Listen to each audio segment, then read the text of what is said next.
You're terrible at cooking, James. Go freeze outside with your failed meal, she yelled, slamming the window shut and locking it. I hurried to the window, pleading for James to open it as I pounded on the glass. But he just smirked and closed the curtains.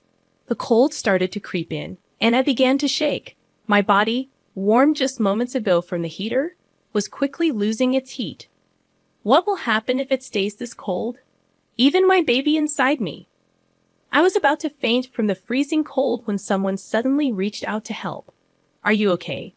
The next day, I came back home with him. James was outside, freezing naked. I was stunned at the sight, but Liam stepped forward. Isn't that what you said? If you can't cook properly, then freeze outside. Liam gave James a stern look and spoke in a cold tone. James, shivering in the yard, could barely muster a response. I'll call for an ambulance out of kindness. Emily, do you have anything to say to him before it arrives? I nodded and stepped closer to James. My name is Emily Smith. I'm 28 years old and stay at home. When I was working, my mom got sick and passed away.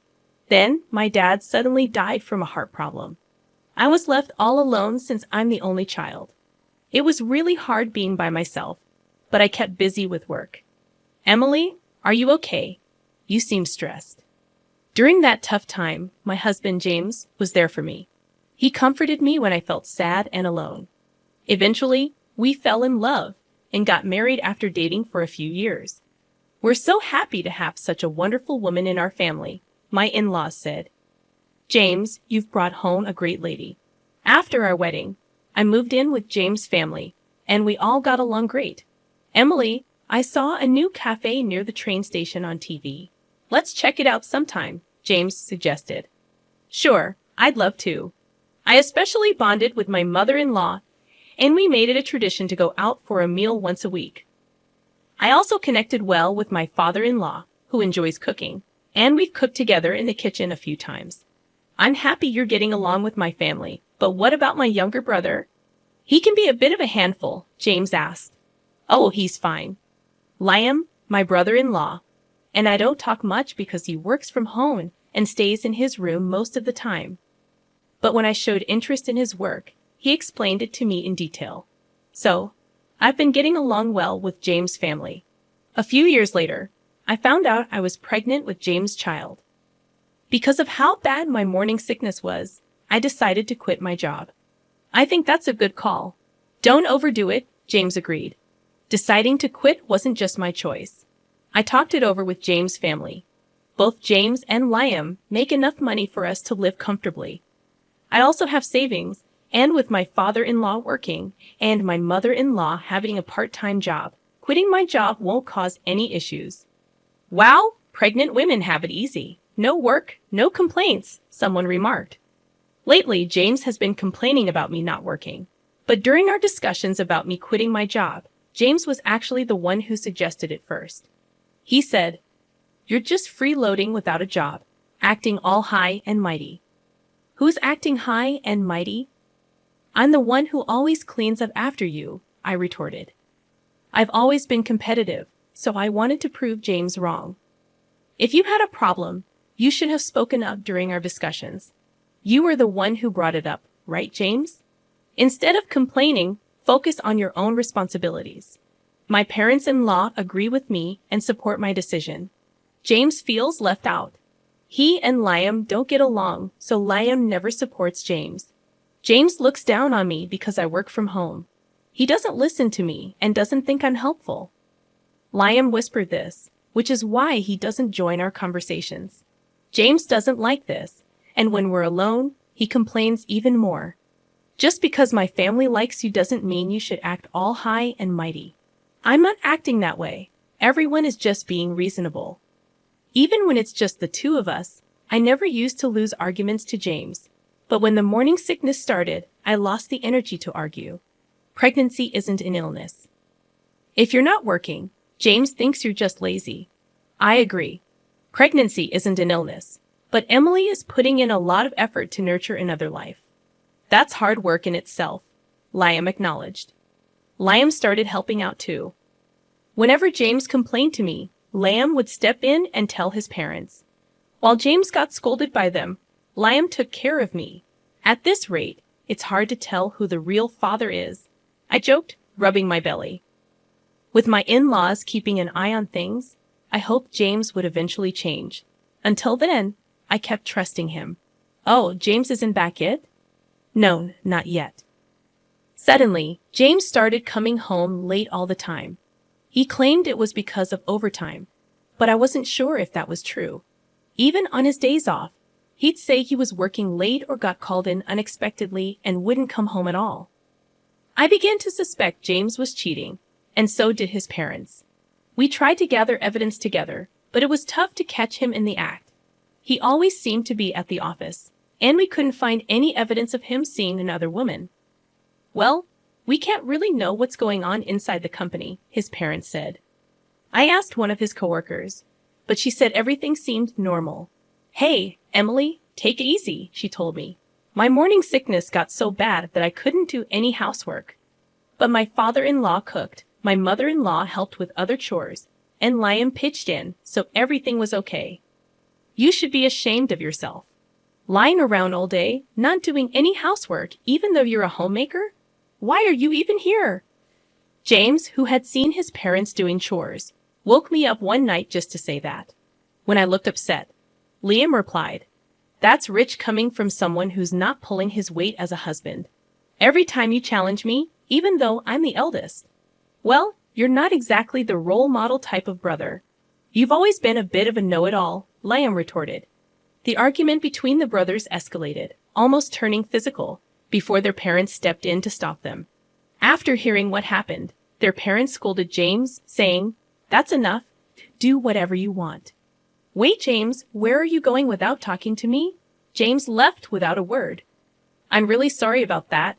We'd apologize," their parents said to me in place of James, and the situation calmed down. However, James's behavior has been worsening, and something needs to be done soon. I was at a loss for what to do. Is everything okay? One Saturday, my in-laws had planned a trip for a local event. Despite arranging it beforehand, they were worried about leaving me alone due to James's recent behavior. "I'm concerned about leaving you," my mother-in-law said. "I'll be fine. My morning sickness has eased up a lot," I assured them. They left with concern, and around the same time, Liam had overnight commitments. "I'm sorry for leaving at this time," Liam said. "It's okay, take care," I replied. Not long after they left, Liam also departed. James was unusually at home that day, still asleep. Despite not feeling my best, I decided to get up and do things around the house. I didn't want to risk James's criticism if I stayed idle. Thankfully, my father-in-law had prepared plenty of dishes and stored them in the fridge. I started cleaning and doing laundry, taking it easy on myself. "Hey, breakfast!" James finally woke up close to noon, still looking grumpy with messy hair. He demanded breakfast, and I rolled my eyes, grabbing some leftovers from the fridge. "What's that? Leftovers your dad made you? You can't even cook as a homemaker," James remarked. His comment annoyed me. Why does he say things like this? Doesn't he realize I'm pregnant with his child? There's no excuse for his behavior. Sorry, but right now, my main job is taking care of our baby. Household chores can wait. How dare you talk to your husband like that? James shouted at me, but then Liam barged in, breaking the tension. I could hear them arguing loudly outside. "You stay out of this." James snapped at Liam before storming off to his room, muttering angrily. As expected, James made a racket and then left the house. Liam let out a heavy sigh. "You okay?" Liam asked as he entered the room. "Yeah, what brings you here?" I replied. "I just came to pick up something I forgot," Liam explained, looking at me with concern. I chuckled, noticing how much he resembled his mother. "It's all right, go ahead. Don't worry about me," I assured him. "Okay then, I'll head out," Liam said, hesitating for a moment before leaving. I couldn't help but wonder, where did the James I first met go? At this rate, it seemed like divorce was inevitable. But I still wanted to remain close to my in-laws. Feeling suddenly drained, I decided to lie down. And before I knew it, I fell into a deep sleep. Emily, time to wake up. James's voice interrupted my sleep. Mim, I mumbled as I sat up. I met James's eyes, expecting him to scold me. However, he gave me a wry smile. I'm sure I'll get an earful from James later, I thought. I wanted to let you sleep, but it's already evening, James said in a surprisingly gentle tone. I was shocked by his kindness. I've prepared dinner, so when you're ready, come join me, he added before leaving the room. I noticed a blanket over me and couldn't help but wonder if James had covered me. I went to the kitchen and found my father-in-law's dishes already warmed up, ready to eat. I'm sorry, Emily, James said sincerely. When I found out we were having a baby, I was thrilled, but then I got overwhelmed and took it out on you. This cake is my way of apologizing. James presented a cake to me. Honestly, this gesture couldn't erase all the past hurts, but his genuine apology warmed my heart. For now, I decided to forgive him and enjoy our meal together. Look, it's snowing, James exclaimed excitedly. Oh, you're right. Let's go see, I replied, following him to the window. The sight of the snow falling against the night sky was beautiful. Since I came from a place where it rarely snowed, this was a special moment for me. Without hesitation, I moved closer to the window. Let's open it, James suggested. But it'll be cold, I protested. Just put on a jacket. He insisted as he draped one over me and opened the window, letting in the chilly wind. As I braced myself against the cold, James hugged me. Suddenly, I found myself outside, and when I turned around, I saw James grinning mischievously. You're a homemaker who doesn't do the housework. That makes you a bad wife. Think about that tonight, he teased. Excuse me? What are you saying? You can't even cook, I retorted. With that, James shut and locked the window. I rushed to the window, pleading with James to open it as I pounded on the glass, but he just grinned and closed the curtains. The cold was starting to make me shiver. My body, warm from the heater just moments ago, was rapidly losing its warmth. What am I going to do if this continues? Even my baby inside me, just as I felt like I might pass out from the cold and shock, someone reached out to me and asked if I was okay. They helped me into their car. Why were you out here at this time of night? It was Liam, who had come home earlier than planned because he was worried about James. The car's heater warmed me up, and I felt relieved. We should go to the hospital, just to be safe, Liam suggested as he drove me there. Thanks to his quick action, both my baby and I were okay. While I was being examined, Liam arranged for a hotel where we could stay. He left to take care of something else. I'm so relieved. You're going to be a strong baby, right? Feeling reassured, I rubbed my belly. I was grateful that nothing serious had happened. Exhausted, I fell asleep as soon as I lay down on the bed. Oh, Emily, are you feeling better now? Liam asked as we left the hospital. Yes, I'm completely fine now. Thank you so much, I replied gratefully. No problem, shall we head home? Liam suggested. The next day, as we arrived home, I was shocked to see James freezing naked in the yard. Liam approached him with a cold gaze and tone. This is what you said, right? If you can't cook properly, then freeze outside. James, shivering, couldn't even respond properly. I'll call an ambulance out of kindness. Emily, do you want to say anything to him before it arrives? Liam asked me. Nodding, I stepped closer to James. It's because of you that our baby was almost in danger. I will never forgive you. Just wait, I told him firmly. James was taken to the hospital. Later, I asked Liam what happened last night after he dropped me off at the hotel. Liam returned home alone and found James sleeping in the living room, naked with another woman who seemed to be his mistress. James had brought her home, thinking we wouldn't be there, and with me locked out, he seemed confident. Liam, furious, threw James out of the house in his birthday suit, telling him to think about his actions. Then Liam interrogated the shocked mistress, gathered evidence, and sent her back to her place. It turned out she had a family too. By the time Liam informed them of everything, dawn was approaching. He took a short nap in the car, and then came to pick me up. That's how everything unfolded. I've talked to my parents. They said they're coming home today. Liam told me with a gentle smile, staying by my side until they returned. It's going to be okay now, Liam. Thank you so much, I said gratefully. Nah, I just did what needed to be done. Thanks to him, I could feel safe at home, Liam replied. I'm so sorry, that idiot. I can't apologize enough. James immediately apologized upon their return and faced their wrath. James was forced to pay child support, and it was decided that he would be kicked out. I'm so sorry. It was just a mistake, Emily. I truly love only you, James pleaded, but I ignored him. I wish he'd stop treating me like a fool, I thought to myself. Suddenly, James became aggressive, raising his hand at me. Enough is enough, my damn son. Liam intervened, grabbing and twisting James's arm. With the help of my father-in-law, James was easily overpowered, and I felt relieved. I really just lost my mind for a moment. Emily, James said remorsefully as he was thrown out by the two men, while I was comforted by my mother-in-law. He was pathetic until the very end, I thought to myself. As for James, that's all I ever thought. By the way, Liam's pretty strong, isn't he? Considering what just happened and how he tossed a full-grown man outside, Emily remarked. Oh yeah, he used to do combat sports back in the day. I wouldn't recommend trying that move on just anyone though, Liam said with a smile. Emily felt a flutter in her heart at his smile, and her mother-in-law laughed upon noticing.